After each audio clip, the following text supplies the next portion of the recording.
It's my pleasure to welcome Claudio Bonanno from Università di Pisa. And the title is Statistical Properties of Infinite Measure Preserving Dynamical Systems. Okay, so this is the microphone, yes, I guess. Yes, yes. So, But we should be heard well from all over, okay. near the board, as long as we stay near the board. Okay. So thank everybody for being here, and thank to Irene in particular for the invitation. I'm very happy to be back in Warsaw. Actually, I was here many years ago, so it's a great pleasure for just tourism. So it's a great pleasure to be here for some other days. So today I'm actually I will give a quite general introduction to some problems which come from infinite ergodic theory. And first of all, let me just say that please interrupt me with your questions at any time. So I will try to the seminar quite informal. So okay, you're welcome to interrupt me when you wish. First of all, I have a very I have to click on the lights. Try now. Yeah. Okay. Yeah. So I have a very quick and basic introduction to the problem. So maybe it's basic, but sorry for it was open to everybody. So the problem is basic that I would like to stress to study some statistical properties for systems in a very general situations, which at the end will not be so general. At least the general question is basically to understand properties which for today we basically have to do with the observables, some systems for which we have the problem that the unique invariant measure of the systems, which is equivalent or at least absolutely continuous with respect to some reference measure, which is the nice one would like to study. For example, in typical situations, the bag measure is a set of the Euclidean space. We have situations in which this measure is actually infinite. And so some of the statistical properties which typically hold do not hold anymore, or at least are less significant for the systems. In particular, let me just talk about some of the examples where you can find these problems. There are a couple of examples which come from some physical models which have to do with the famous anonymous gas, where basically the problem from the point of view of this approach has to do with the fact that of course the atoms can move in the entire Euclidean space, in this case in the dimension, for example, or the problem of bouncing balls or Fermi-Ulam ping pong, which have to do with the fact that in the case the velocity is typically not unbounded in many situations, or at least the phase space is unbounded in the velocity direction. So in this case, again, sometimes you have to deal with measures which are infinite because they are supportive on a non-compact phase space. Okay, so for the bouncing ball, typically the phase space is given by the time which passes between two different collisions with, for example, a plate and the velocity of the ball. So, excuse me, yeah. I have a question about Lorentz gas. So is it always corresponding to infinite measure? Yeah, for example, typically what you do is just you, for example, in the periodic case, you just repeat the final cell, but in the case, the invariant measure, the natural one at least, is infinite.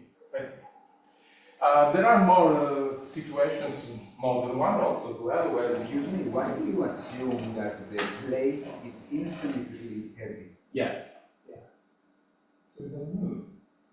The plate that, okay, no. Why you assume it? The question is why. The question, okay. Here in this case, the situation so that okay, if it doesn't move, of course you have everything is preserved, energy, so it is. If it then the nice situation when it moves periodically in a periodic motion, and in the case it's being infinite, basically all the moment is transferred to the ball. There is no transferring of velocity from the ball to the plate. It's just the plate which transfers momentum to the ball.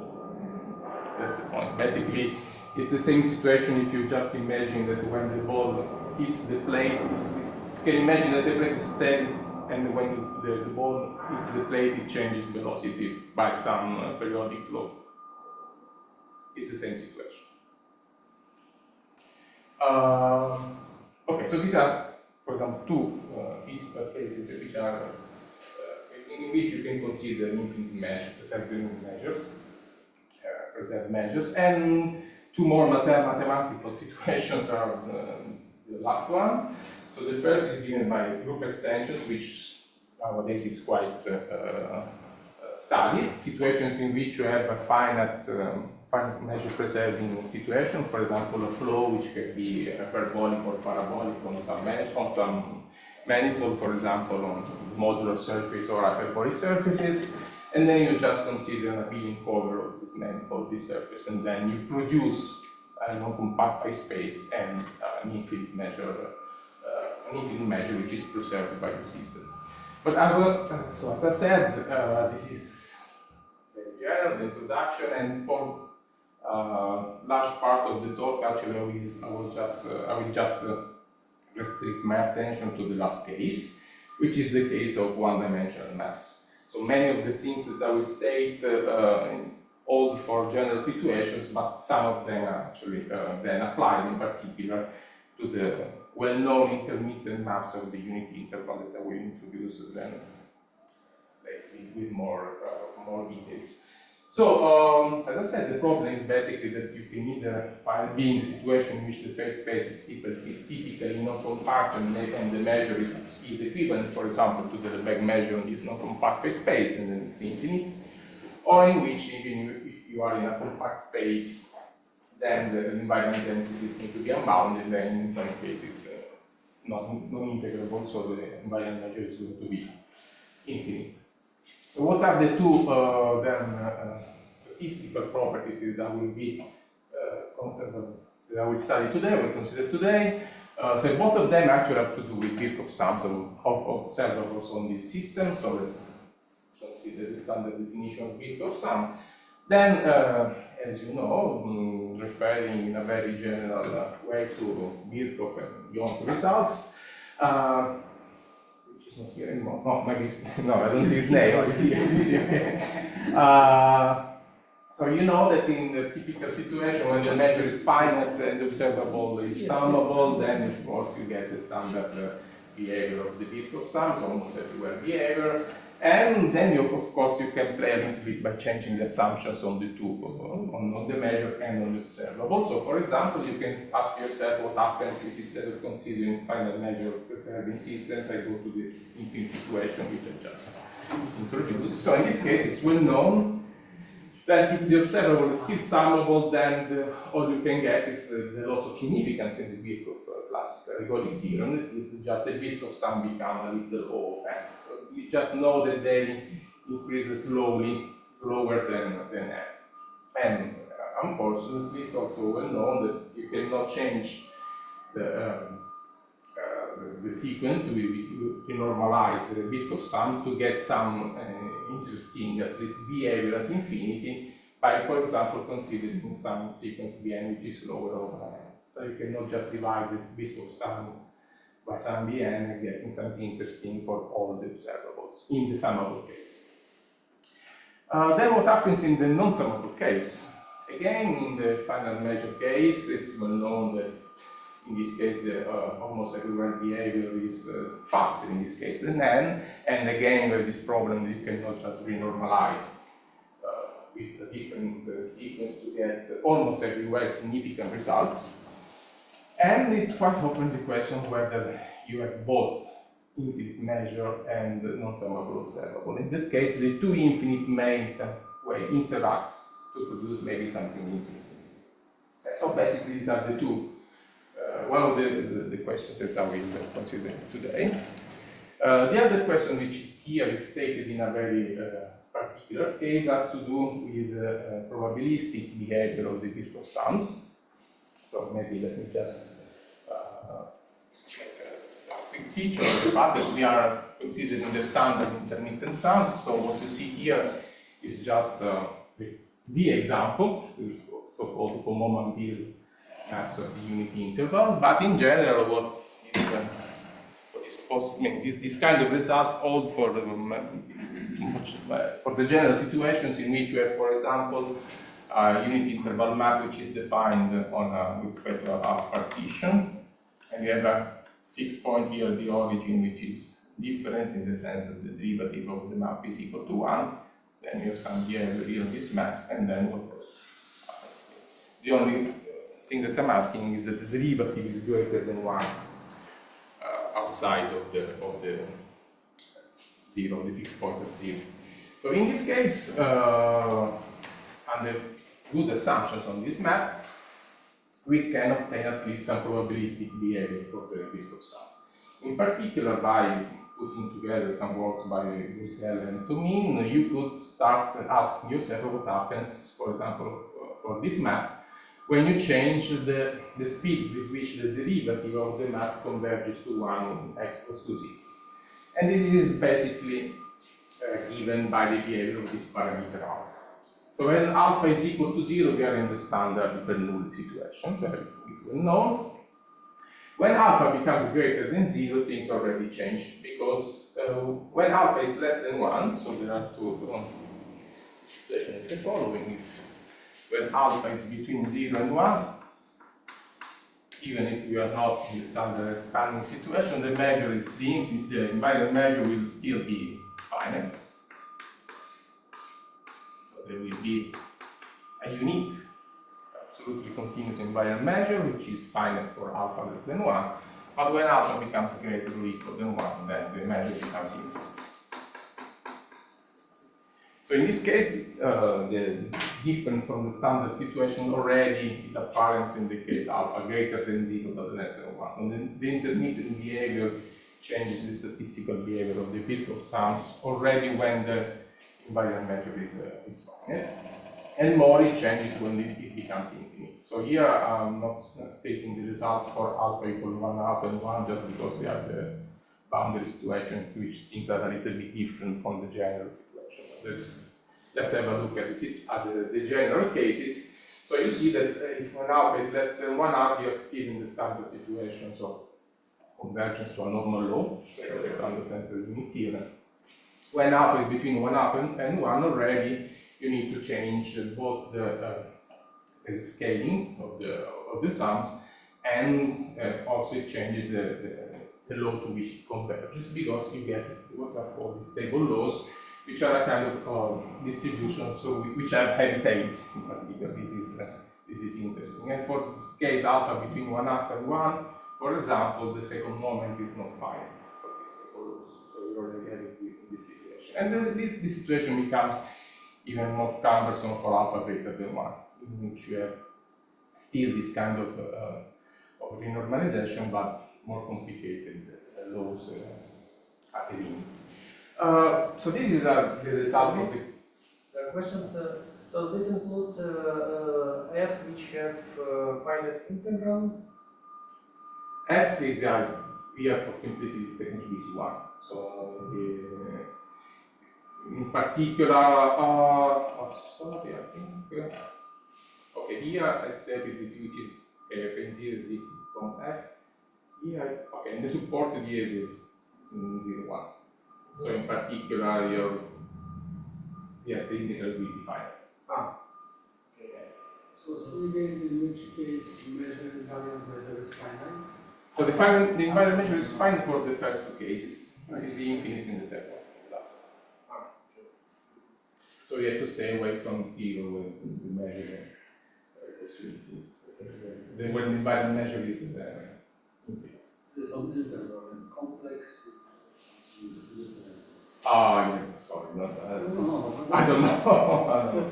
So for most of method, then at the end I will apply my results to this kind of labs. So this will be the standard example you have to think of, but in general situation of this kind is. So this A can be written as some sort of integral. Yeah, this will be typically the integral. Yes. But of course, in this case, it's the integral of that.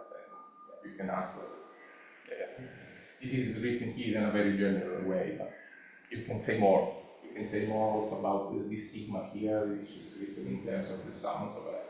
There are many ways of characterizing it. Actually, also wrote here it has to be greater or equal than 0, but it's well known it is equal to 0 if and only if f is commodus to a constant. So there are many more results of details about this result, because actually I will not concentrate on this kind. This is the first kind of results which you can say about probabilistic convergence, but then you can ask about the convergence of the moments of the Birkhoff sums.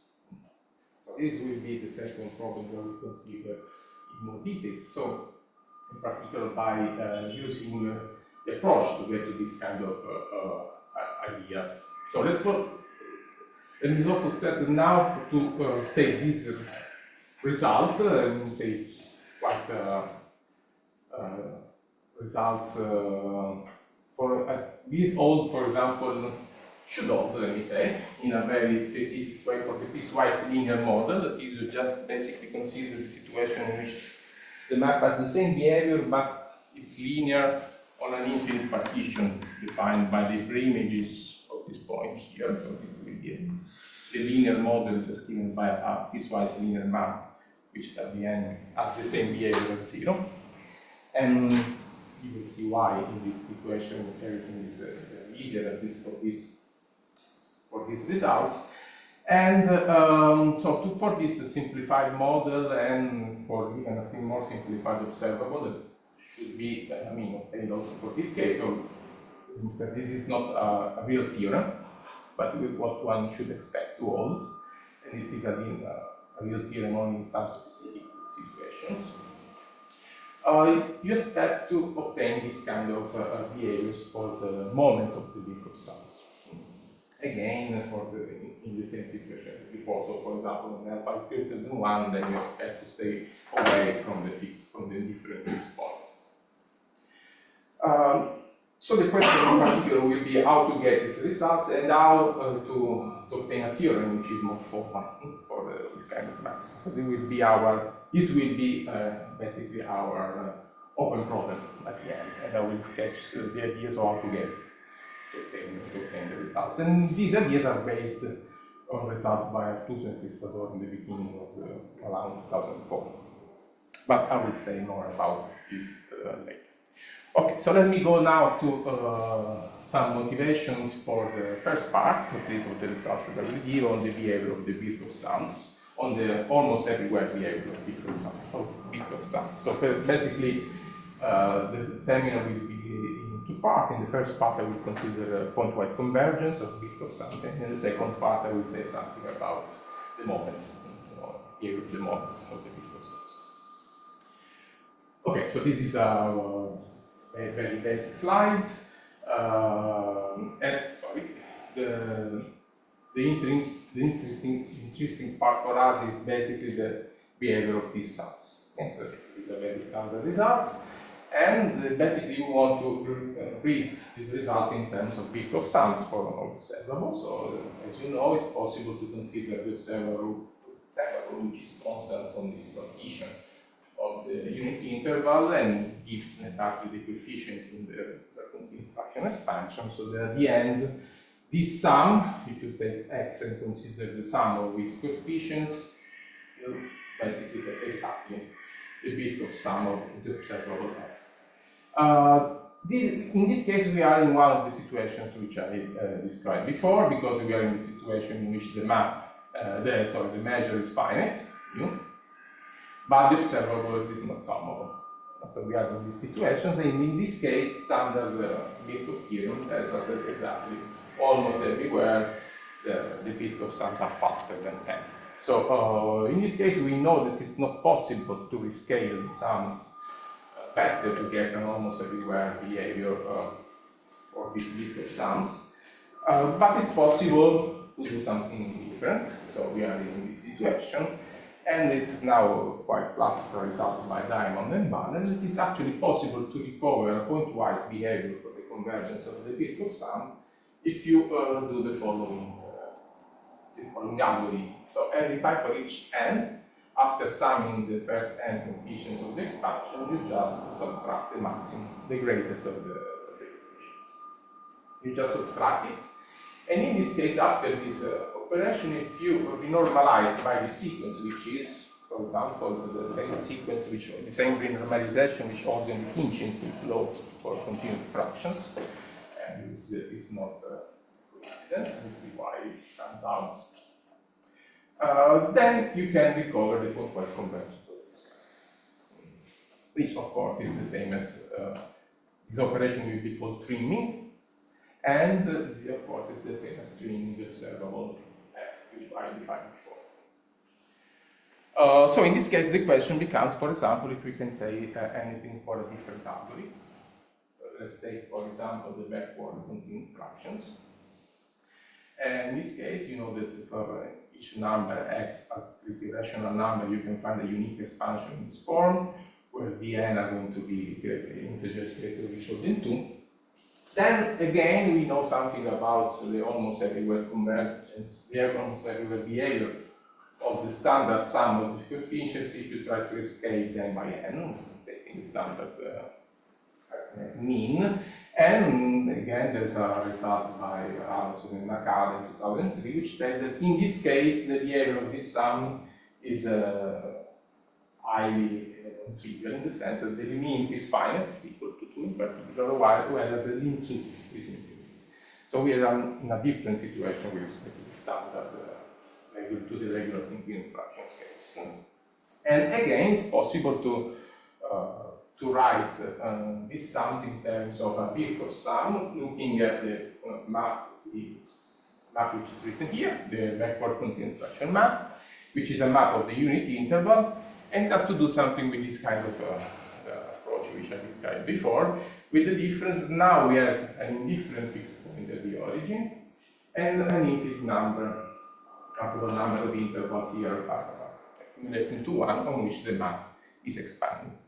So in this case, we are in situations in which the invariant measure of the infinite, precisely the density is 1 over x. So we are in a situation similar to this. And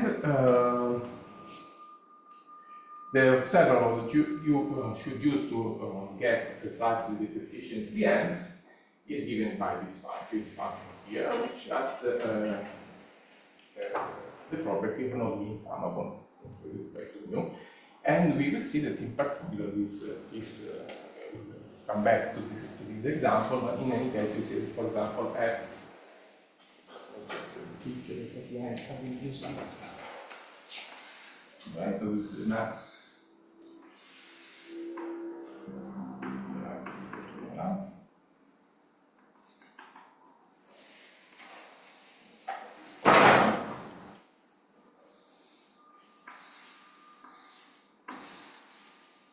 And your function f will be this form, so it will be actually equal to 2. Then it's this wise constant with respect to this partition. It is unbounded, of course, accumulating to 1. And so this is the behavior of the function f.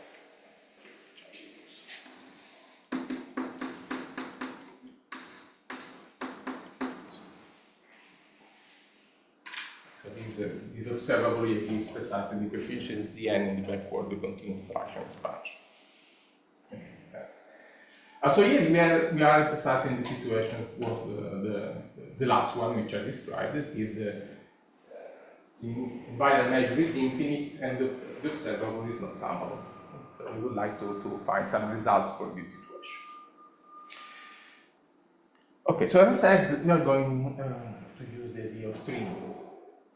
The idea of trimming can be introduced in a very general way, by considering the idea that if you have a sequence of random variables on a probability space, trimming basically means that you take for any fixed n, you just put your random variables in increasing order, and then you take the largest R entries, and you just delete them from the sum. So you start your sum from the R1 and 3 in this ordering of the variables. This is the general case, which is called the light trimming. You can consider different cases in which, for example, R depends on n, and it will be some case of heavy trimming. For today, this will be just first wave of this kind of results. We will see that we will only need light trimming, and actually very light one, that is R will always be equal to 1. So, for example, an open problem in this case will be to extend this kind of results to different situations in which the map has different ergodic behavior, in particular the behavior of the invariant measure at the origin, for which you need different kind of trimming to obtain the same kind of results. So this will be one of the possible extension of these results. So once you make this trimming, the second ingredient, which is sufficient to get the trimming gives you a nice result, is this sign mixing or continued fraction mixing, because this is what happens, for example, for the Gauss map. That is, you have mixing behavior for the map which is uniform. Uniform behavior for the mixing, which is defined in terms of this sequence psi n. And then if you ask that this mixing is quite fast, so that this term here is summable, this series here is summable, it's finite, then the random variables which you trimmed give you a nice behavior for the trimmed sums, where the term r, which is the number of entities that you want to delete from this sum, is given by the fact that this number w should be finite. So you take absolute distribution of the function, you consider, you compute this integral, and the term w tells you what is the number of entities you should delete from the sum. Excuse me, I understand. So why n is a finite sequence? Or, And no, it's not n. No. Not a finite sequence. So what I say is that this mixing should be fast enough so that this series here is finite. but then in the definition, so you have sigma field generated by n. That is for all n. It's just a way of saying that the mixing is uniform. Yes. Okay, so here SW tells you exactly the number of terms you should trim from your sum. And then the result of this lemma, which was proved in the previous cited paper by Anderson and Nakada, tells you that there exists a sequence. So again, you should say much more than this about this sequence. Anyway, you can find a sequence for which you can renormalize this trimming sum to get an almost everywhere behavior for the trimmed Birkhoff sums of these random variables. So the idea is basically that in principle, if you want to recover some pointwise convergence for your Birkhoff sums in these non-trivial situations, you should expect to have a different renormalization of the sums in terms of this new sequence Bn after you trim the sums. So this is the idea you're going to use. Then to get the results, we are going to use another standard approach, more standard approach that is in using. So this is just a slide to introduce some notations. So we consider a final measure set. For example, you can fix it to the measure 1, and then you consider the first return time to E. As you know, this is almost everywhere finite on E, and you can define a standard induced map, which is probability preserving map because it preserves the restriction of to E, which of course is finite. Are we always assuming that the map is conservative?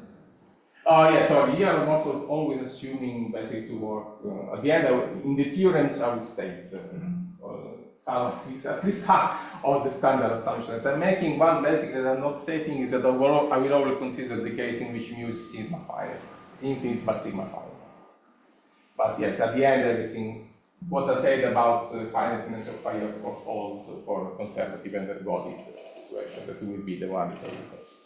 Yeah. So this is the first statement. So here the first, again, this is the first case. So in this case the measure is infinite, but we consider the case of summable separables. So this is first result, I would say, with Anne Schindler. And so the assumptions basically are in 2 slides. So we do what I just said, the standard procedure, considering the first return time.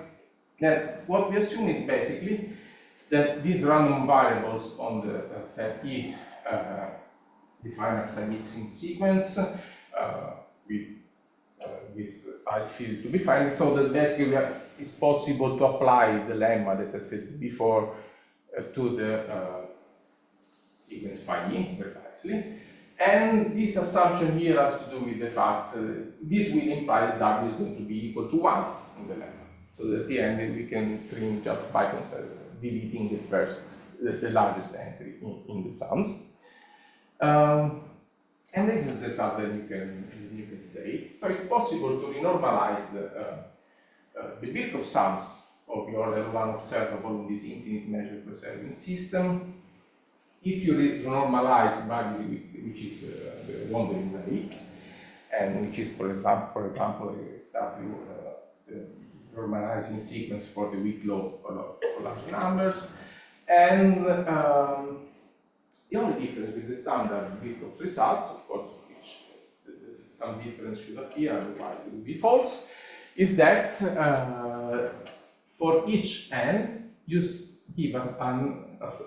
a number of terms of f which depends on x. So here the dependence of x is not in the normalizing sequence, which is something you could expect, but it is in the number of terms that you consider in this.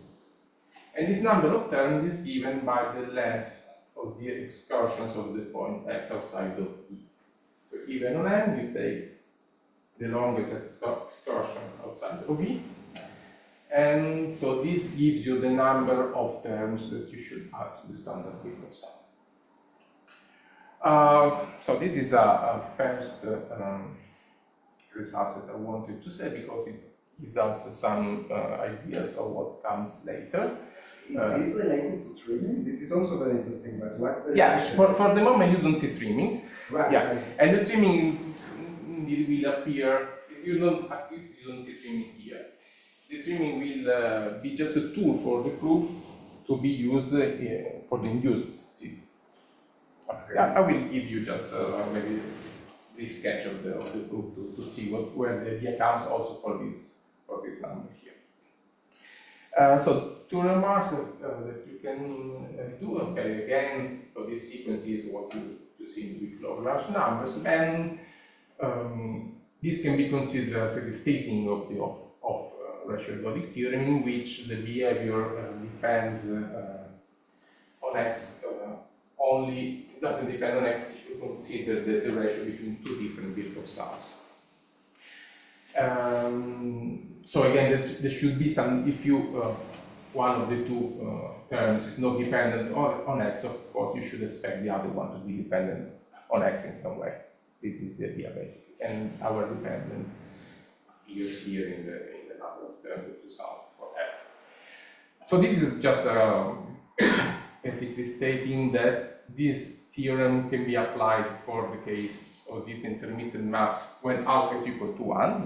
We are precisely in the barely infinite case, what is called the barely infinite case. And the idea is again that considering alpha greater than 1, you should need more trimming. So the idea that R is equal to 1 in the number trimming corresponds to the fact that we are in this barely infinite case. And we also gave an application to two-dimensional continuum fraction map, which is, I will not talk more than this in our talk. It's an example of a two-dimensional continuum fraction map which has many of the properties of the Faraday map and the Gauss map in the regular continuum fraction case. Excuse me, do you know if this is applied to Fibonacci one-dimensional maps versus No, sorry. No, I think we didn't look. Because there's also cases where there's a servile retractor and there is a continuous invariant measure with retractor. This might be also just an example. Yeah, basically, if you look at the assumptions, what you should check basically this kind of behavior here. What you need to understand is how I didn't stress too much. These are just. Is there a chance for this psi mixing for Fibonacci sequence? Well, psi mixing, yes, for the induced map, not for the original map. Yeah, but still you need some. Yeah, you still basically need. And Fibonacci behaves extremely slowly, if I remember. Yeah, the idea is basically if you induce outside of here, outside of the fixed point, the map should be expanding enough so that everything is uniformly mixed. Yeah, I think it's more. So we are in a situation in which you're dealing with infinite measure preserving system, but because just of something strange which happens in a very precise point of the phase space. But how difficult is it to establish the second condition? You know, the sum. Well, it means not so difficult if you have a good control of the area of the map. So that's why, for the moment, we are applied to quite specific situations in which you can control this sum. For example, in terms of the speed with which the derivative converges to 1 in this point. So since everything has to do with this point, if you can control the derivative here, you know how to control this sum. I will say something even more specific. Excuse me, maybe I was not clear. I meant the second condition in number 1.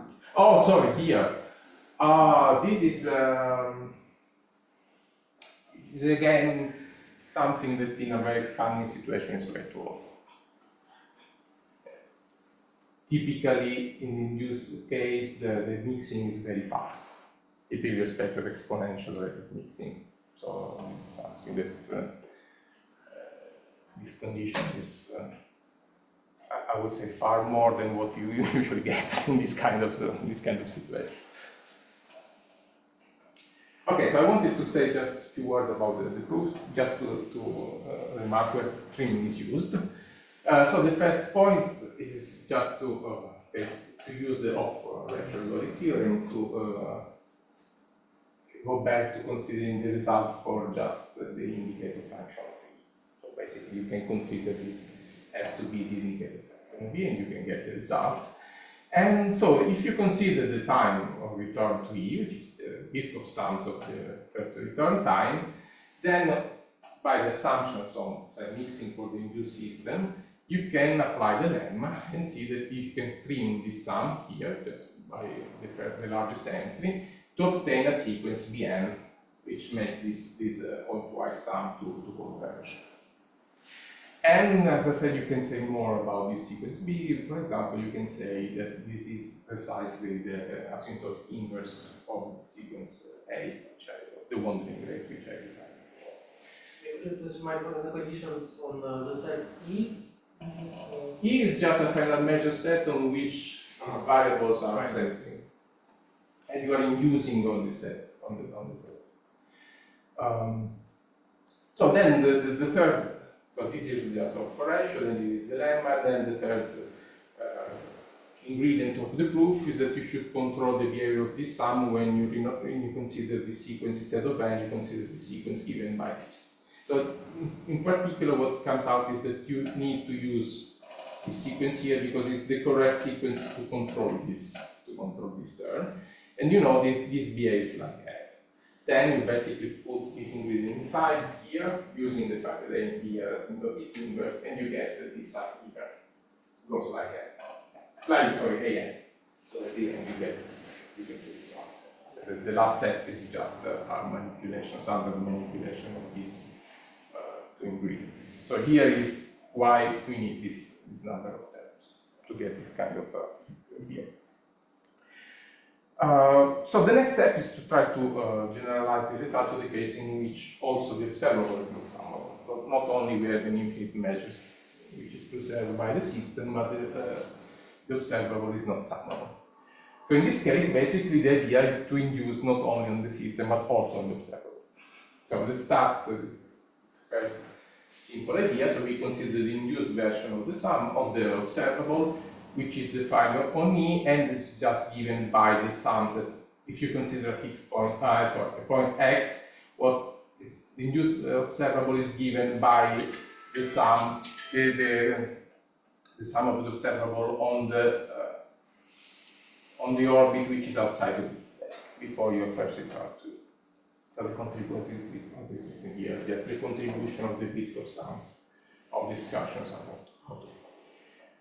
So let me just then recall this definition. This was the Birkhoff sums of the first return time. It is the number of the time of the nth return, and this is the number of visits up to time n.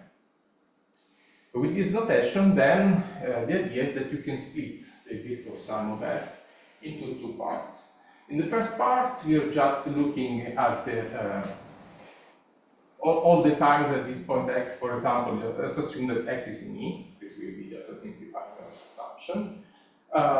This first part is just given by the many times that x returns to E up to time n.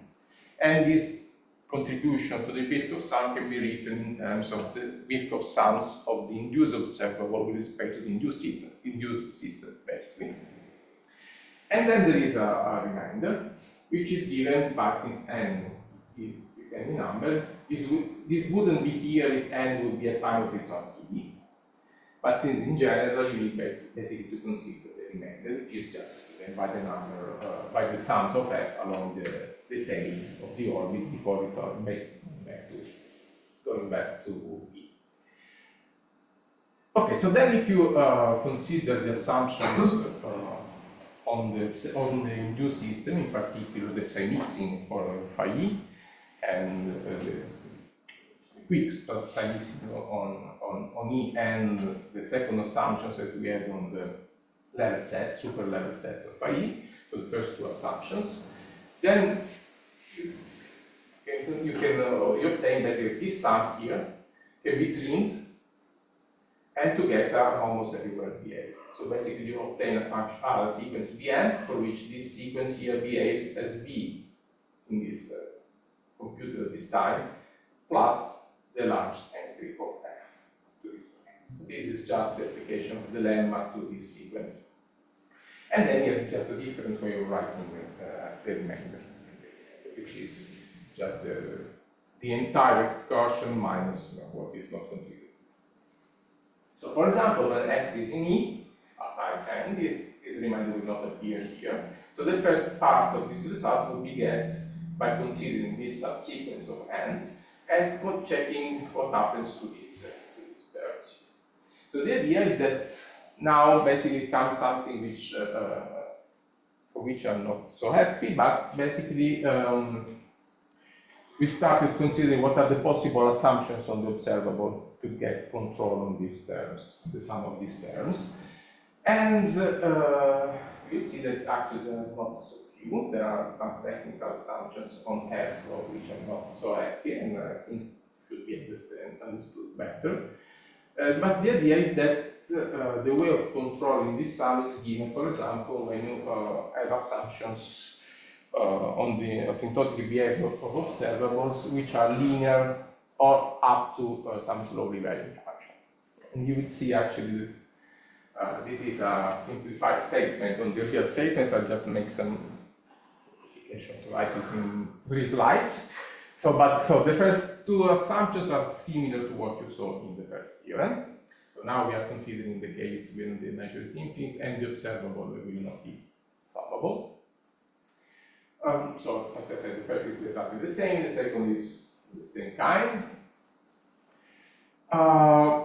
Here let's start some simplification. So for example, we start assuming that f is not constant on the level sets of the heating time. So if we outside, use this picture here, this will be, for example, our set E. So outside of E, you can consider the level sets of the heating function. So E will be E0, I think. 0, then will be E1, and so on. And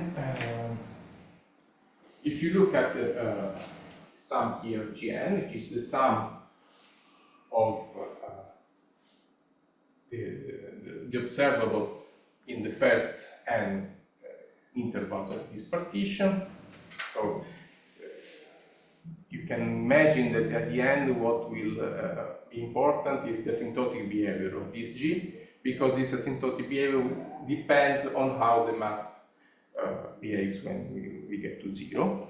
And all the assumptions that you see here, so number in particular for particular 5, we'll see, have to do with the fact that we want to compare precisely this asymptotic behavior of G with the asymptotic behavior of the return times which is given by the measure of the sets A. These are very complicated and technical assumptions, which, as I said, unfortunately, I don't think that we have an understanding which is more than technical. We know basically why we need these assumptions to apply our techniques. It's not that I can say that we fully understand what's going on, but the idea is that we are comparing the two behaviors, as f behaves when we converge to zero, and what happens when you converge to zero and you look at the behavior of the measure of this set. These assumptions are also, they seem to be satisfied for this map for the. Yeah, they will be satisfied. Not this one, the one on the right. So the level set, the counting. I will come back to this because they are not satisfied. They are not satisfied. They are not satisfied because of the observable, and they are not satisfied because the observable does not satisfy. Particularly from these assumptions here, you recover that this observable here should be summable when restricted to E, which is not the case for this map here, where E will be again the interval on upward. So the assumptions which are not satisfied depend on F, observable F that you need to use to recover the sum of the coefficients. Yeah, but I will come back to this. So anyway, with these assumptions, then you get. What is super slowly varying? I know what slowly varying is. What is super slowly varying? Something more uniform that now I don't have. Okay. So it's very technical. But again, this is not very understandable. I will show you just one example when it plays some role. At least if it doesn't hold, you don't get the results. We can check that this is important to get this assumption. So as I said, this is then the result that you get. So almost everywhere you basically obtain this kind of behavior. Where in this case, this is very similar to what you should hope to get in the at least summable case that you cannot get. In this case you can. So you can renormalize by a sequence which does not depend on X. And this sequence is precisely G. This is the same sequence that we saw before. This is the behavior of the induced observable on these sets AN. So this is why we wanted to compare the behavior of F and over here. I think I don't have a sketch of the proof here because it's, as I said, it's just a way of using the slowly varying behavior of the sequences to control the sum of the different terms that we have in the expansion of the Birkhoff sum. So just again, we are here considering the case of the very infinite case. This is just to say that the same maps that we had before satisfy the assumptions in this case, if you have the assumption on the observable. And as I said, the corollary, for example, if you consider a very simple case, for example, the Common-Bill map, in the very infinite case for which you know that this is asymptotic behavior for the superlevel sets of E, then this is precisely what I was saying before. So if you know that this here, this induced observable behaves like N, then you get the results. But if it behaves like N again, then means that this assumption does not hold, then we can prove that actually in this case the limit does not hold. So you can find that the limit and the limit 2 are different. So it's not the good renormalization. So there is a very, very precise balancing between the two sequences that should hold to get this precise result. So it is very satisfying. Yeah, but this is exactly the remark that was said before. So this is not. You cannot apply directly this theorem to the backward continuing fraction expansion precisely because for this observable here it's not true that if you restrict it to E, this is going to be summable because in this case E, since you want to take a final measure set which is outside of the indifferent fixed point, in this case you have an indifferent fixed point here and the equal set you can consider is this one. And in this case, this observable here is not summable. It's not summable in this set. Then so the second remark here tells you that also you are allowed to consider f which is not bounded outside of E, but again, if it's not bounded, you need to control it very well, because you want this to be of this kind, so f should not diverge too fast.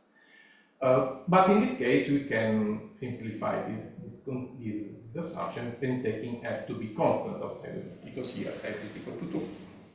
Okay, so we can try to apply this kind of result to this situation now, if we can control the fact that f is not bounded in. And so this is the third point. So given the result we're going to take in this part, so that yeah, 40 minutes, right? So the third result in this part, we are in this standard situation. These are again final measure set. So f is not now f will be not summable in X, in particular will not be summable when restricted to E, to this final measure set. And for the result, you can always assume, without loss of generality, that outside of E, we have this kind of behavior. It is the f takes a greater value. Then what you do is that you split f into two parts. So here, for example, I will take you take fc, which is given in this case. So let me just write this case. So outside of E, you take fc to be equal to f. In this case, they coincide on outside of E. And then on E, you take it just to be equal to the supremum of f outside of E. So in particular, in this case, the function f of c is given by 2, always equal to 2. And g is just the remainder. It will be just f minus c. So in this case, it will be just the case that f is going to be equal to 0 on outside of E, and it's just f minus 2. So why it's useful to do this splitting? Because to the function f of c, which will be bounded on E, we can think of applying the previous result, on which f could be non-summable on X, but only due to the fact that the problem is here. But we can control the problem here, because here it is bounded. So it's sure that it's in L1. So the hope is that if you write the splitting, then f of c will be controlled by the previous theorem, and we can write something for g, which is now going to be equal to 0 on outside of E, and given by basically by f.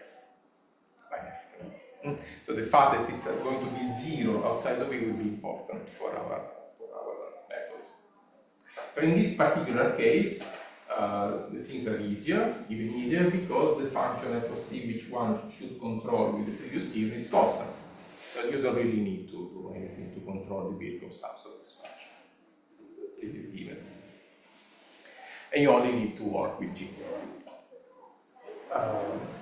So this is what I said, and just to stress again, so you can split your Birkhoff sum into these two Birkhoff sums, where the first function g is not in L1 of E, but is equal to 0 outside of E, and your function f in this case is going to be in L1 of E, so you can control it. Okay, this is just a general definition for the set E.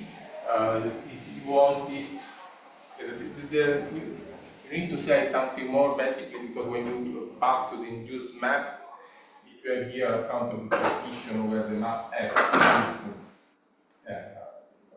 is monotone, then you can consider the induced map. Of course, you will have a countable partition inside each of the intervals, so it will be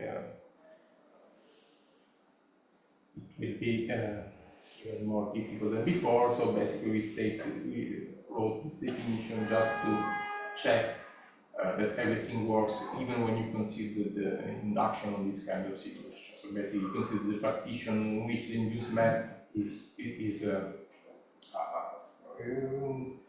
on which the induced map has an image which is given by E, and then you require that for any functions which are piecewise constant on this partition, then you have the same mixing assumption with the right speed for the second. In particular, this is the case for our set E, and F will be piecewise constant on the partition given by the map, and will be piecewise constant then on the partition PV. So this is the more recent result still done when we modified our theorems to give exactly the applications to a broader class of continued fraction algorithms. So here the assumptions are the same as before, which E should be a set which induces this rapid mixing, and again we need this. We ask this assumption to have W equal to 1 in the lemma, so that we will apply light trimming with R equal to 1. In this case, we need to request explicitly this to be slowly varying, which typically is the case. Okay, so these are now the assumptions that are tailored for this case. So in this case, in particular, again, you need to do two things. Okay, the number 3 is what I said before. Basically, nothing I want to comment on this. Number 4 is this precise situation. It is outside of it, the map is constant, so that FC at the end will be exactly a constant function. I will only comment on number 2, which says again something about how, in this case, the level sets of A of the return time to E behave with respect to the measure of superlevel set of the observable F, which in this case is not inside, outside of E, but is inside of E, because we are now that F is not bounded in E. So we are now introducing this assumption, which is tailored for this case. Then under these assumptions, you can get pointwise behavior. But the results in this case holds if you do both the trick that we had to do before. So first of all, you have to consider a different number of sums of terms in the Birkhoff sum depending on x. So you have to add this number f, which was the longest excursion outside of E.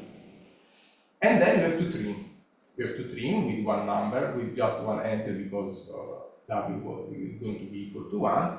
And you have to delete this number of terms, which come from the contribution of Fs. If you do this trimming, let's say, to the Birkhoff sums, then the sequence is asymptotically equivalent to n, and the limit is equal to c, this number c, which we saw before, and this number k here, which gives you the asymptotic behavior between the two sequences. You can ask something more. I mean, if you if you ask something about the asymptotic independence of these two sets, then you get that you can even consider to trim the sequence only by one term, which is the maximum between the two. That's just a more precise result that you get. So as I said, the proof here is divided again into two parts. First of all, this first approach tells you that when g is equal to 0 outside of E, and the function of c is constant, as in this case, with c equal to 2. Then the idea is the fact that since g is equal to 0 outside of E, then the induced observable is equal to g. Nothing changes because outside of E you have no contribution to the Birkhoff sums. And this is just recalling this notation for the number of visits to E. So the idea is the following. So to control g, you want to control the induced version, which is given, which is equal to g. And we learned from the previous results that this is the right number of terms you should consider if you want to have a good behavior for this sequence b, which is given by the lemma. Then you trim, you divide by b, and you obtain this pointwise behavior, where the asymptotic behavior of b can be controlled by the assumptions to build the form KN. And then you put everything together. Because now this sum here is just the sum of f of c, which is c2, in this case, times these terms, plus the Birkhoff sums of g, which is equal to its induced observable. This is equal to this one, and then you make this remark about the trimming, and so here you should trim this term and by this term to get rid of this. So you get rid of this, you get rid of the maximum by trimming, and so at the end you put together two behaviors. So the way is just to control these two problems into different ways. And this is the application. So you can now, this was tailored for this example, and you can precisely apply, and you can copy control, for example, this set here behave exactly as this super level set with constant k given by 1. C was equal to 2, so at the end, we get this coordinate. So the asymptotic behavior, almost everywhere asymptotic behavior of the partial sums of the coefficients converges to 3 after you do all this algorithm to the sums. And 3 was exactly the same number that was obtained by Aronson and Nakada in their paper when they controlled the mean and the limit soup for the convergence in probability. They actually proved that the standard Birkhoff sums when over n, we scale with n, convert to 3 in probability.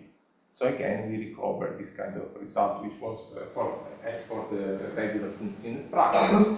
You get the same rescaling of the convergence in probability and the same limit, but you have to make some manipulations, which are trimming or including a different number of terms and make some manipulation.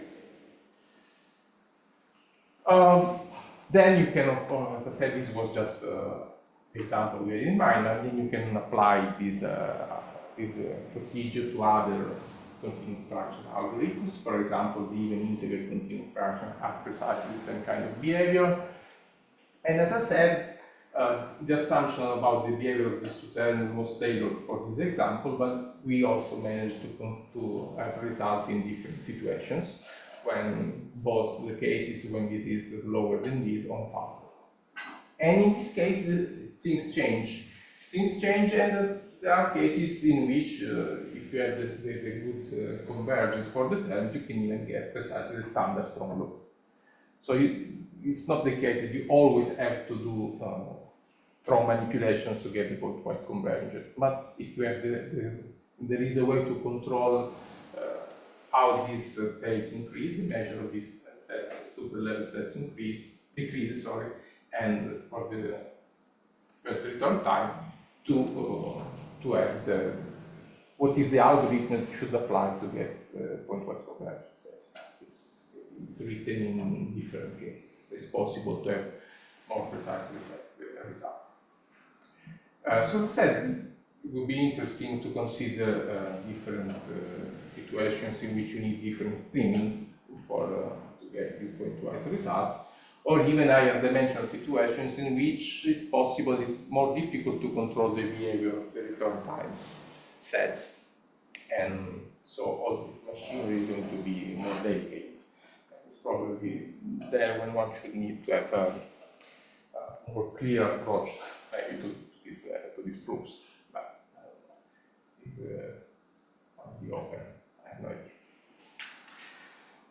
Okay, so this is not the end.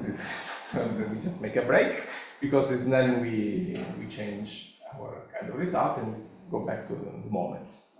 Okay, so this is if you have a question about maybe the first part this time, you can make a more break so that. Oh, we usually have 1 hour and a half talks. Yeah, no, I will go on. I was just wanted to say if you have questions now. About the first part. Okay.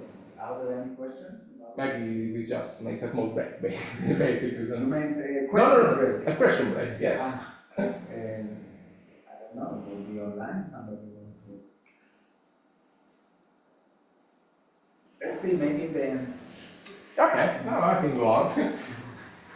Yeah, so as I said, this is what I wanted to say about the first class of questions, that is the pointwise convergence for the Birkhoff sum in this different situation with respect to the standard one.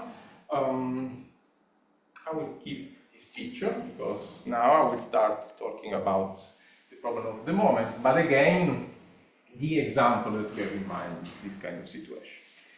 So here, let me just recall now the idea of the results in this paper by Claudio, which, as I said, are formal, for example, in the case of piecewise linear maps, and for observables, for easy observables, let me say, not for the entire class of C1 observables. But let me just sketch what you did here, because this, more than the results for the moment, I will concentrate on the methods, and I will basically see what is the problem of extending this method to the class of intermittent maps. So let me state the situation for the easy case. Alpha equals 0, so you can think of the Bernoulli map. Basically, we are in the expanding case. Let's consider how it works for the expanding case. So you want to control the moments of these sums, and you can write them, of course, using the moment generating function. It will be dependent on this parameter beta, it is just exponential of the Birkhoff sums of our observable, with respect to a measure which in this easy case is just absolutely continuous with respect to the measure. So H will be the density of the invariant measure.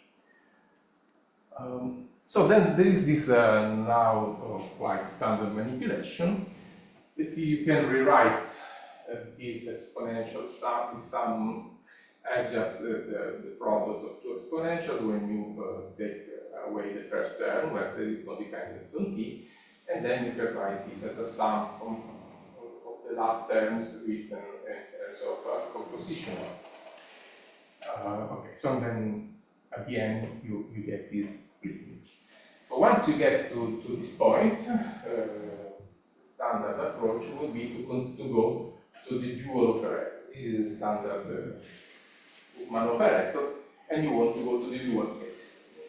So to go to the dual case, you will be considering the transfer operator of the mapping. So it's just a definition of the dual, and in this case, it's just a definition of the dual with respect to the measure, to our reference measure. And this is the explicit formulation for the transfer operator in this case. So you get to the dual, and you can see now that you can repeat this operation 10 times. Because again, you can take away the first term, considering what is remaining in terms of position of t, with t, and then apply again the operator t. So at the end, you get a sequence of applications of the transfer operator t, but you're not applying it to h, you're applying it to h times this term, which is dependent on the parameter. So you're using what is the twisted transfer operator or weighted transfer operator, or many ways of calling it, which is nothing but the standard operator, which is the expression for the n-iterator operator. Instead of looking just at the derivative of the n-iterator of the map t, you are using this potential here, which is given by the parameter beta times f, your observable f. So that at the end, the moment generating function can be written in this way. So what is nice in this case is that when you are dealing with the case of expanding maps, you expect to have good spectral properties for the transfer operator, which are transferred to the weighted case for small parameters. And the good properties that you are using is the fact that if you look at the application of this transfer operator on smooth functions, then what you get is that you have, for example, for this the case for beta equal to 0 for the standard transfer operator, you have a maximal eigenvalue which is at 1, so this is going to be the spectrum of L when it's restricted to some, let's say, C1 functions. You have a maximal eigenvalue 1, which gives you the spectral radius. Then you can take, you can compute estimate the radius of the essential spectrum, which is basically something that you cannot control, and you get this spectrum is as a radius which is strictly less than 1. example. Is strictly less than 1. And outside of C, you have a final, typically a final outcome, not simple before it. And then you have a final number of eigenvalues which are isolated and have final multiplicity. So this is the picture for the spectrum of an operator which is called the quasi-compact. So in particular, using the spectral theorem, you can write then for, okay, as I said, this holds also for small beta, if you look at the perturbation of these particular operators. And it means that you can split the action of the transfer operator into two terms. The first is just the projection on the eigenfunction h of beta, which is the corresponds, which is related to the highest, to the maximal eigenvalue, which is lambda beta. And then is a projection onto the rest of the spectrum, which contains also these other isolated eigenvalues. Okay, so this constancy actually in this case gives the spectral gap, what we call the spectral gap, and the two projections, of course, in the particle. So then if you apply this situation to the moment generating function, you can write this term explicitly. And then you can prove the following asymptotic. Basically, the asymptotic behavior of the derivative of the moment generating function will be given by the asymptotic behavior of the derivative of the maximal eigenvalue. So at the end, you reduce your problem to consider the asymptotic behavior of the derivative of the maximal eigenvalue.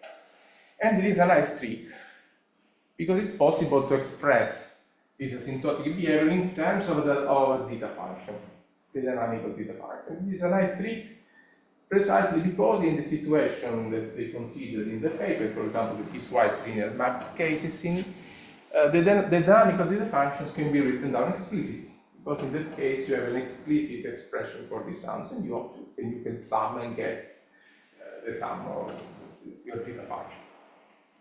And the idea is the following. So this is, you can consider this dynamical zeta function, which is twisted because of the presence of this term here, which was given by twisted transfer operator. It depends on the parameter u, and of course on f, which is given for fixed. And okay, this function here converges on a given radius, on a given ball, but the asymptotic behavior of the maximal eigenvalue can be written in terms of this inverse Laplace transform of the logarithm of the zeta function. Basically, you can write down the zeta function, the inverse actually of the zeta function, as a product of terms of the form 1 minus the eigenvalue of the transfer operator. This is the good idea one should get. So that at the end, this procedure, the inverse Laplace transform, gives you that you are just isolating the biggest term, which corresponds to the maximal eigenvalue, and you get a precise estimate. So that at the end, you hope to write the moments of this Birkhoff sums in terms of the derivatives of this inverse Laplace transform written in terms of the dynamical zeta function. And here, actually, as I said, the good idea is that using this approach, you can go from here to here if you are able to write down the dynamical zeta function, which is the case, for example, in the piecewise linear maps. Unfortunately, when you look at situations when alpha is greater than 0, so our intermittent maps, there are a couple of problems. First of all, the transfer operator is not expected to be quasi-compact on space of any functions of any smoothness. And there is no way, I didn't stress that you need to, to take this Laplace transform, basically you want to extend the half plane of convergence in terms of S of this dynamical zeta function to the left of what is given by the standard convergence problem. And this, you can do this typically because of the quasi-compactness of the transfer operator. But here, they don't use this fact. They use the fact that they can write it down explicitly. So this is easy. In the intermittent case, unfortunately, you cannot, because of this problem, you cannot do the second step. You cannot opt to extend the dynamical zeta function to the left of this half plane of this line. typically converges for real part of s greater than 0, and there is no hope to extend it to the depth of this line. So what to do? What to do came from, again, the motivation here, comes from what together with Stefano Isola we did now 10 minutes ago, in the case of the Gauss and the Fari map.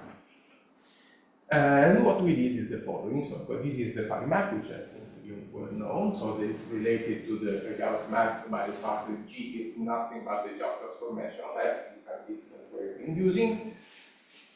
And here in red, you see the graph of the Fari map, and the first branch here is equal to the first branch of the Gauss map, because you're inducing on the set 1/1. So we are, again, for the Fari map in a situation similar to this. Forget about the monotonicity of this branch, it's the same. And we are again in the barely infinite case. So what are the situations for the Fari map? So we know that it preserves the measure with density 1 over x, so we are in the infinite ergodic theory case, which corresponds to the case, the barely infinite case. And you can write down explicitly your transfer operator, which has only 2 terms, because you have only 2 inverse branches for the map. Whereas the Gauss map has infinitely many branches, so the transfer operator will be just a series in terms of k, depending on the different branch. I don't have the Gauss map here, you know.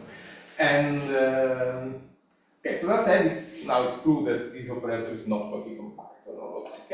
It's not even quasi-compact on the case of real analytic functions. So it's not. You can get quasi-compactness for this operator. And the same, the Gauss map instead has a quasi-compact transfer operator, and it's even more than quasi-compact. Because here the hidden assumption we are going to use a lot is that we are in a very easy situation. The situation in which all the branches, the inverse branches, can be extended to meromorphic functions, these analytic functions on a disk. So to this we can apply, for example, the Fredholm theory by Grothendieck on the Fredholm determinants. So we will apply a lot which is based on the analyticity of the map of these inverse branches. And for example, you can see this exactly by this property. So you can extend the action of this transfer operator, you can reduce the action of this transfer operator to a space of analytic functions on which it has very good properties. And so this is, let me just now state the theorem which are going to use basically. So it's possible to extend the transfer operator of the Gauss map in 2 ways. So first you write down an operator valued series. So just compare it with this expression here. You now add zeta to the k here, and you add some complex number here. So this is a generalized transfer operator. So this is an operator valued series in terms of this parameter w. And it can be proved that if you restrict these operators to the space of analytic functions on this disk, then you have good conversion properties for these values of zeta and w. But you can prove some extensions of the transfer operator when, for example, you fix zeta equal to 1, which is the case interesting for what we saw before. And then in this case, you can extend the operator to the half plane with real part of value greater than 0 with just a simple polar 1/2, for which you can explicitly state what is the operator to get by the residue. And you can also get instead, when z is not equal to 1 and it lives in this cut plane, this cut complex plane, then you get good analytic properties for this transfer operator on the same half plane. Moreover, these operators still are nuclear order 0 when restricted to this space. So you can write down the Fredholm determinants, which are basically the standard. I mean, being nuclear order 0 means basically that you can write down, you can think this as just infinite matrices. So this will be just the determinant of an infinite matrix. this case, everything sounds well, so you can think of this as just an infinite matrix. And then they give you meromorphic or analytic functions according to the case which you are considering in terms of zeta. And in particular, the dynamical zeta function of the Ferri map. So this is the dynamical zeta function will not get, of course, good convergence properties on the left of the real line of convergence. We cannot get that because, as I said, it depends on the quasi-compactness of the transfer operator. But the hope here is that we can write down this zeta function as a combination of terms which can be controlled separately. So this is the idea. In particular, for the Ferri map, what we got is that the dynamical zeta function, the standard one here, we have no twisting, is written in this form. So we have this first term here, which is 1 over 1 minus zeta, which gives you basically the pole at zeta is equal to 1. And then you get a ratio of these dynamical determinants, on which you can control the analytic properties and the meromorphic properties in terms of W. And what is the hope? The hope is that you could get something similar in situations in which the map now T, which is intermittent, is not analytic anymore, but it's only differentiable. So the question is whether we can get something similar in the more general case of a differential map where we don't have all these tools which come from the Fredholm determinants and so on. So it's not just important these formal results, but what we hope to get from the maps. So the idea is that if we can get something similar, maybe we can go back to Artuso and Cristadoro formula, skipping the transfer operator part, where you have the dependence on the maximal eigenvalue, and just try to control the behavior of the inverse Laplace transform of the zeta function. If you can write it in two terms where you can control the two terms separately, because one should depend on the induced map, which is quasi-compact, which has transfer operator which is quasi-compact, so there you have a lot of good properties. And the first term is what is responsible of the existence of the pole, and then maybe you can control it separately. But the first point is to have something of this form. And so this is the last result that I want to state. As I said, these are all the assumptions that you need, but basically this is again the example to which you can apply the results. And there is only just a small remark that the smoothness of the function in particular is of its extension to at zero, of course, depend on alpha. So here you should be quite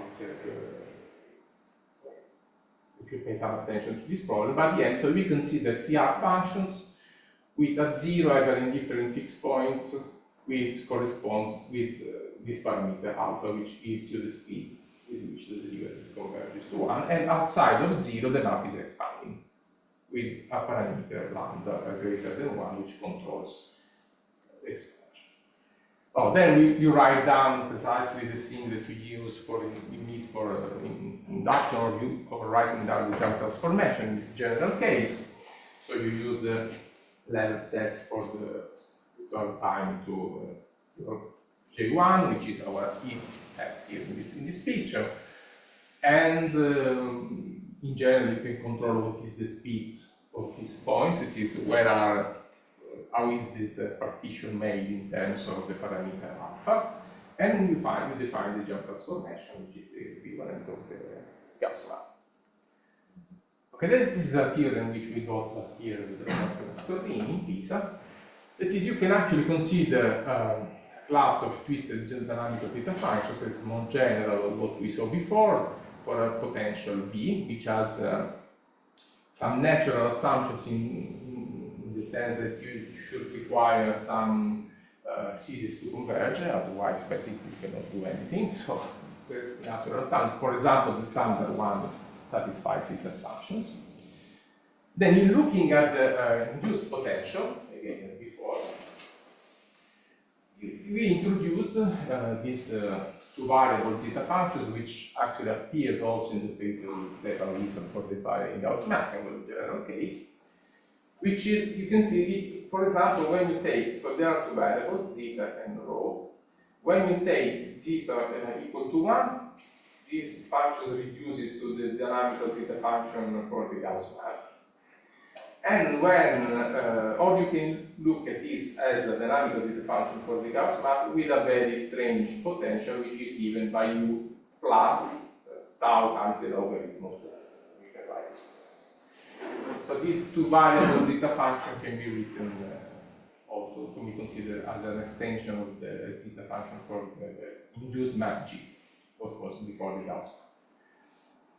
So first of all, we have this kind of general way of writing down the behavior, the relation between the dynamical zeta function for T, our intermediate map, and these two variable zeta function. So you put rho equal to 1, this sounds simply, and you get this term here, which is very similar to this expression. Then you need to control this term. So you need to control something which has to do with the zeta function of the induced map. But here it turns out that you can do something in two ways. Instead of using the Fredholm determinant, you should use what are called now flat trace determinants, which have been introduced by Well and by Lee at the end of the 90s to study transfer operators for more general dynamical systems and expanding maps. And then you can write down your zeta function of T of the intermittent map exactly in a way which is similar to what we saw before. So instead of using the determinant, you use this flat determinant.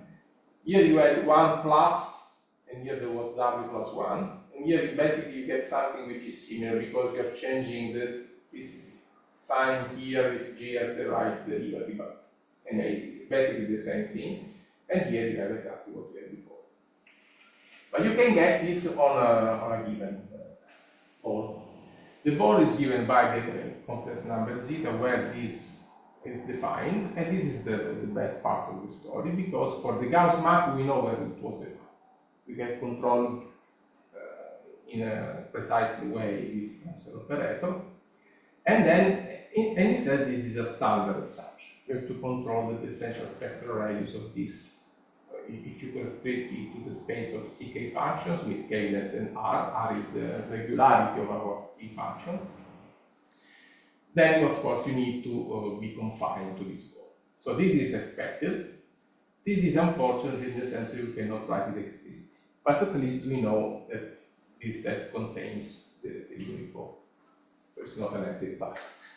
Contains the unit ball, and interestingly, you can also extend it. You can extend it further when you assume that the value of the potential at 0 is negative. So the standard potential would be minus the logarithm of the derivative of the map, which in this case of the intermittent map is equal to 0, precisely at 0. So here you will have 1, then y minus zeta as before.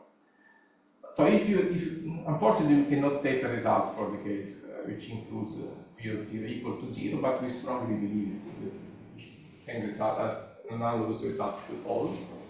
So we could prove that at least when this is negative, then you can extend the result basically to this set that is outside of this ball, which is given by this term. You can take a set of this form. So basically, you will have some control. This is the ball that you can extend outside of this part. You can extend outside of this part, and when this is very big, then you can go back to the cut plane that we had before. So actually here, law is to go back to the cut plane. So just to finish, as I said, which is work in progress, still with Roberto, is to apply these results to try to get something about the moments of the Birkhoff sums by controlling the Laplace, inverse Laplace transform of this dynamical zeta function by looking at the two terms separated. And I think, okay, no, I have just a small slide just to say that, of course, there are other aspects in infinite ergodic theory which I didn't consider in this case. There are results about the problems about the notion of mixing, but let me just stress that recently we have studied the possibility of writing down the geodesic and the cycle flow on hyperbolic surfaces, in particular on the modular surface, as suspension flow. And it turns out that in this case, the base map that you get is a map which preserves an infinite measure. At the end, the roof will be summable, so that the end globally, of course, you will measure, and what you get is finite. But the base map has an infinite measure, preserves an infinite measure. So the hope in this case is to use this approach to write down some. To use the method to estimate the decay of correlations for suspended flows, to prove, for example, the polynomial decay of correlations for the heterocycle flow on the modular surface, which is known but is proved only using the algebra structure of the hyperbolic plane and so on. There is no plainly dynamical proof of the decay of correlation for this flow. There is for the geodesic flow because it turns out to be an anomalous of contact flow, but the holocycle flow is only parabolic and there is no plainly dynamical proof of this property. So we hope to study the decay of correlation for this flow where the base map preserves an infinite measure to get this kind of results. And that's the lesson.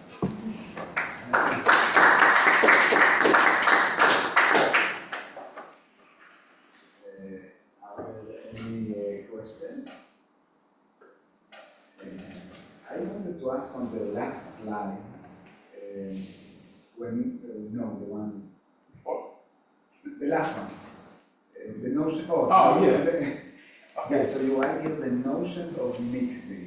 Yeah. So you would like to replace the sign mixing with something? No. This is just a different problem. I mean, what I wanted to say is that here in this talk I concentrated only on the behavior of the Birkhoff sums, but in infinite ergodic theory there are many notions, as I said, that lose some of their significance when you go to infinite ergodic theory. One of these is mixing. For example, when you think of the standard notion of mixing, what turns out exactly as in the Birkhoff ergodic theorem, it turns out that you can basically say just that the measure of the correlation to expect to say something about this. So, in the standard case, of course, you can control the speed of convergence of this quantity to the product of the two measures. Right. But in infinite ergodic theory, you can only expect this to converge to zero. You cannot say much more. So the question is whether it's possible to say something more to characterize the system in terms of this quantity, of the behavior of the mixing. So one idea, which is now called of mixing or scaling rate, is just by looking at the speed of convergence of the sequence, how fast it goes to zero. But for example, in the standard case, for this situation, when you want to substitute A with, or just take A, you can write this for finite measure sets. So basically, you have to stay away from the different fixed point. Some sigma algebra to which. Sorry? Yeah, you should restrict. You restrict to some sigma algebra. Wouldn't you expect that the same problems that you showed in the first slide, where you showed that usually you have this problem that there is no renormalization? So I would expect maybe here also some kind of trimming or. Oh well, the problem is that what I wanted to stress here is that first of all, you cannot write down these properties for all observables. You have to consider all the observables which are away from the different fixed point, first of all. Then, for example, you can control the scaling rate, which is the speed of convergence of this sequence. But one idea which came out recently is to consider different classes of observables and, a different definition of mixing, which gives you the possibility of controlling a class of observables which is just in an infinity. You don't have to stay away from the different fixed points. They can be also not summable, but they will have to basically have this kind of thermodynamic limit, I would say. So the idea is to control these correlations for this when f, the f is in this class, and g is just any one function, and obtain a kind of limit which is not just the product of the two mean of the observables. One is just the mean, and this is just this kind of thermodynamic limit. That if you take the integral, this is defined as, for example, in this case, the limit as a goes to 0, of 1, or the invariant measure of A1, and the integral between A1. Respect to the invariant. So, for example, the constant observables, of course, satisfy the existence of this limit. So you measure, you ask for the integrability of this turning when you divide by this limit. So they both go to infinite, and you want to check the speed. So you substitute this number here in the standard definition of mixing, so you can control observables which do not vanish necessarily at the origin at the fixed point. Or if you want to think of this in the non-compact phase space model of infinite cosine theory, basically, in that case, for the standard assumptions, you want these observables to vanish at infinity. Yeah, okay. So in this case, basically, you're not really looking at the dynamics at infinity. It's a way of just recovering the properties of the dynamics at infinity. Okay, are there any other questions? Maybe online?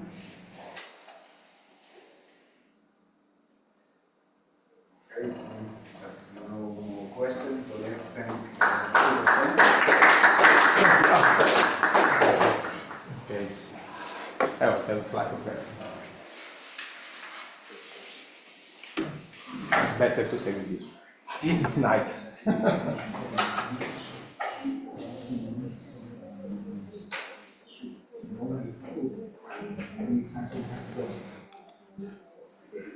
Just a small advertisement if you want to visit Pisa.